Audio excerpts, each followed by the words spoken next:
Welcome back to IGN Live at E3 2018, where we are serving up video game news so hot we might burn ourselves. Speaking of hot, we are taking a look at a brand new game called Afterparty, which quite literally sounds like a hell of a good time. Let's welcome Sean Krankel, founder of Night School Studio. Thanks for having me. Dude, okay, this is a game about drinking your way through hell. Basically, yeah. It's a buddy adventure. Two friends die. They awaken in hell. They don't know why they're in hell.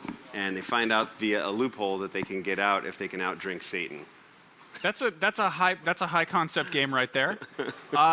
Okay, so you guys made Oxenfree, which was a game about high schoolers. You know, they went on kind of like a little sort of Goonies-like adventure with some supernatural stuff. And this is two kind of college BFFs who are obviously getting in some trouble here.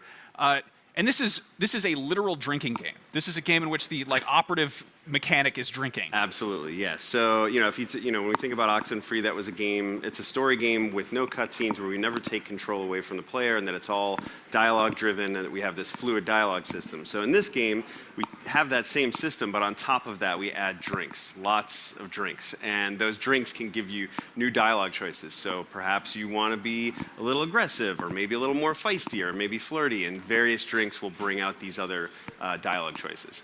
So it's like Pokemon with alcohol almost. You've got like we say, it's role playing. It's a fine line that we're sort of treading there. But yeah, like you basically what we're looking at here is the game opens and you think you're at a college party that's a sort of standard frat party, and then suddenly we transition to a bunch of dead people in the room and realize that no, you're not at a party. You died 10 minutes earlier, and that a bunch of demons are playing a prank on you in the middle of the bar. And right after that, you get brought to the processing facility to learn your fate. And fortunately, the processing facility closes down. You get to go out and party that night before being sent off to hell forever.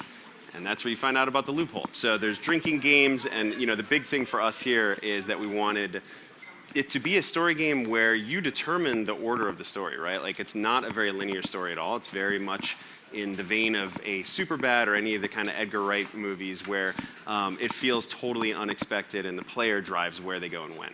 I like that it's supernatural, but it doesn't put, like, the supernatural isn't weird in the context almost. Right, yeah. So the sort of the demons you're dealing with, what are they like? They're not trying to just kill you off the bat or anything. So not off the bat. In hell, or in our hell, demons during the day, they do all the things you'd expect. They're flaying people, they're sticking hot pokers up them where they shouldn't go, things like that. But at night, when it's quitting time, the humans and the demons coexist, and they all go out and they drink together, and they have not the greatest relationship, but they, kind of all hang out together. And so the demons and the humans, some of the humans are worse than the demons, because why are they in hell in the first place? They usually have a good reason for that. And so you're dealing with all different walks of life, and that's why we thought this setting was kind of cool, was because you can have a wide variety of characters that you deal with that all have different backstories. Okay, now tell me about the two main characters. You've got Milo and Lola? That's right, yeah. So Milo and Lola have been best friends since they were little kids. They were paired up in kindergarten together. They've known each other for most of their life, and they, as they're graduating college, they're off to really sort of hit the reset button on any preconceived notions about them and become the people they want to be. And so Milo is somebody who always wanted a kind of a bigger social footprint and to be the kind of party cool guy, but he's super awkward and has messed that up along the way. Lola couldn't care less about that kind of life. She wants to do something a little bit more positive for the world. And so as the two of them are about to separate for the first time, they die. Huh. Now, they're actually both fully voiced, correct? Yes. So we haven't announced a lot of the cast yet, but one of them may be I think we have. We have a Janina Gavankar right here. Oh, hi. We're looking Hello. for. Yeah. How are you? So here's Hi, Lola. guys. Why are you here? Why am I here? What were you doing down there? Well, it's really interesting down there, actually. There are snacks. And it's good to see you, man. Hey, what's up? How's it going? Can I sit with you guys? Yeah, go to your, okay, go fine. To your chair. Okay, here we go. This is a weird demo. Hi. So, Hi. Okay. The worst. Awesome. So Janina, you have quite a lot of experience both being in games. You were just in Star Wars Battlefront 2, but Yeah. you also faced off against demons and stuff in True Blood and Sleepy Hollow, right? True, yes. I'm excited because last year when I came to E3, I was part of the biggest game. We had the Fig. I mean, and this year I'm part of the smallest game. Thanks. Where's this going? Where is this going? No, I love this. First of all, I talk about this so often. Like, these are the games that I love the most. And like, literally, if you don't tell your friends, no one's going to see this thing. So please tell your. We can't get the Fig this year. We can't get the Fig. Did you see it out there though? There's a massive side of a building. No, yeah, I don't care. I don't care. People are going to tell their friends, and everybody's going to see this, and I'm very excited. Yes. Wait, what have you talked about so far? Okay, just the setup. Cool. So Nothing about the cast, not a lot about Lola, so you should talk about Lola. Okay, Lola. Lola is like the driest, right? So whereas Milo is like a neuroses on the forefront of who he is, she's like, she has it on the inside, which is why they're best friends. You know, they love each other. They're very nerdy, but like, she's the one that's like, I don't give a shit about any of this. Watch us drink this demon under the table, even though she's not even really a drinker. Just like you. Just like, I don't drink at all. Like, so it's been a very interesting thing to pull from. That sounds like a challenge in and of itself. Well, yeah. I mean, I loved the idea. Like, this was my way into this character. Was like, she doesn't actually engage in this kind of stuff at all. Me in real life, I'm not trying to go to parties.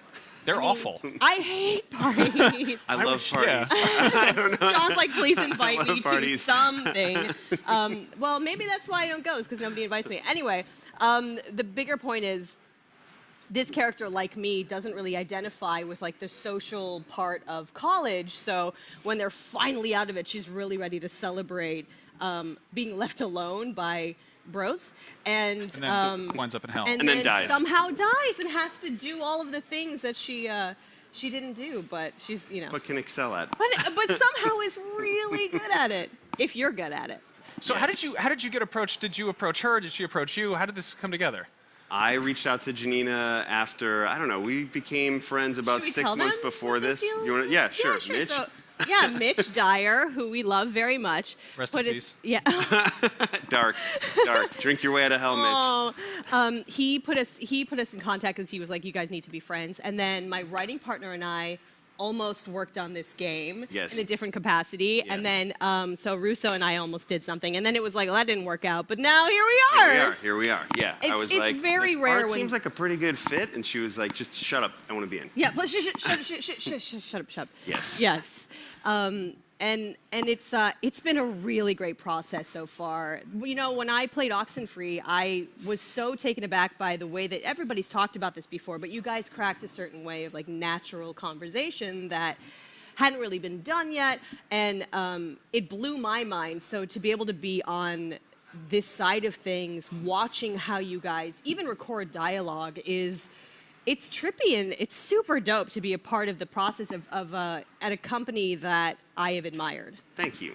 Yeah, you did that, man. Thank you. Seems like you guys are having fun yeah. on this together. No, it's good. It's really good, and it's fun. You know, there's a really good base with Oxenfree at this point that we are just building on and adding a lot of new things to. We don't want to reinvent the wheel on certain things, but the drinking system and then how the story is structured is brand new. So like I mentioned it before, but like it's totally modular. So just like any crazy night out, when you look back at the wake of destruction that you've had, you're sort of like, how the hell did we get here? We Yeah. want players to have that, and every playthrough. I know everybody says everybody's playthrough is different. We've literally built it to make sure that everybody's playthrough is different, so you will miss a bunch of content. If you go to one bar and something's going off at another one and you miss it, that island may sink into lava and you'll miss out on. Well, that's tons of great side though. And then quests. I mean, replay value is like, you know, I just don't understand how you, with your at a small company, can have it in your heart to just like build all this world that some people are never gonna see. That was it. We argued about that for a while. We were either like, we're going to build a game where you can go back and 100% it all the way, or we're like, no, we want to blow stuff up behind you as you go because the night should feel crazy. Yeah. And that was the way we went. Well, then you get the people talk about like, how was your experience with the game, and they talk about something that the other person completely Mm-hmm. missed. It's not Right. just like a linear. It's all for the process. Reddit. Yeah. Yeah. It's all for the Reddit. Here's some beer pong, by the way. Oh Have yeah, you look seen at this how footage good I yet? am. Okay, so I'm so good at this. So the Again, other a thing thing- I've never done in real life.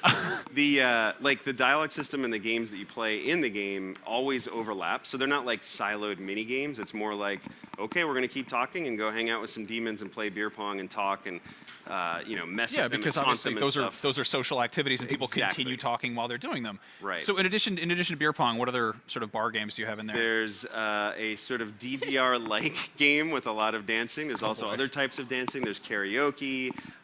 There's drinking contests that are sort of, think of the Indiana Jones, stacking the drinks up type of a vibe. And so those mechanics all kind of build over the course of the game too. Oxenfree didn't have a lot of challenge. This game we wanted some real challenge associated with these. Yeah, but the story isn't lost within Right. the way you guys developed this, which is exciting to me. I mean, when I wanted to sign up to work with you guys, that was really important. It was like, it was tone, feel. Look at how good I am at smashing that against my head. Yes. I love the demons. aesthetic. Great. The other thing, we want our version of hell to be its own hell, really. Not everybody else's. So it's sort of, I hate to say Pixarian, but that is our vibe that we're trying to go for here, where it's like, you've got all these demons from different walks of life. Every religion, we don't just pick one to make fun of. We pick all of them to make fun of, and Equal opportunity mix it all offenders. together. Yes. I love that. I've never been so eager to go to hell. And this is slated for 2019. 2019. When it's done. Yes, when Okay. it's done. When it's done. Cool. But it's moving. And are you looking at consoles, PC, mobile? Where's this going to be We can on? announce right now that it will be on PC, Xbox, PS4, and Switch. Holy cow! Yes. All the I didn't. things. Crazy. I didn't know. know that. Nobody knew that yet. I don't even know if the team I knows. have so many questions for you now. I didn't know I that. Wow. Okay. Surprise. That's awesome. Breaking news. Janina, I gotta ask. While I've Go. got you here, Yeah. what are you most hyped on at E3? Aside from the fact that you're in a game that we're doing an interview about. Oof. Well, I'm interested in Days Gone. I have friends in game. It's like it sucks to be like, well, I'm excited about the games that my friends are in, but I am, and I've been hearing about what they've been working on. We all speak in code constantly, so I'm excited about Days Gone because my friend Sam Witwer's in it. He's been working on it Oh, for that old guy, years, yeah. which means it's huge. I'm all of it. I was also just saw the EA Play conference, and I'm interested about Sea of Solitude. I love That again. looks so good. I love games that are not necessarily about war, ironically, but I'm interested in games that take a concept of like the war within and then deal with the darkness that we all face. That's exciting to me. So Yeah. that's kind of like this, It's You're it's fighting demons, but it's a different approach to it. right. There are personal demons in this too, by the way. I mean, You get that's a what it all comes. That's what Yes. it all comes from. You It's like, indie games and your feelings. no, I love that. I'm trying to put them out here though. They're in the Yeah. toilet humor. Yeah. Cool. Well, thank you guys so much for coming by. Afterparty is out 2019. Next up, we are going toe-to-toe with Dead or Alive 6. But first, we are going to take a quick break. And please, no roughhousing while we're gone. Mom will be mad.